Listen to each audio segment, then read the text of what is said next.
আসসালামু আলাইকুম বন্ধুরা।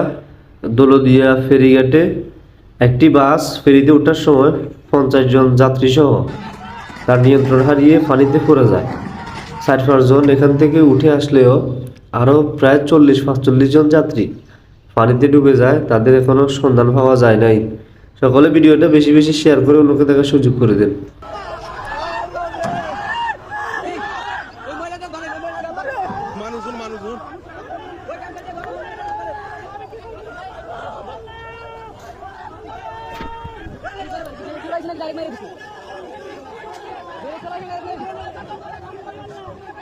আরে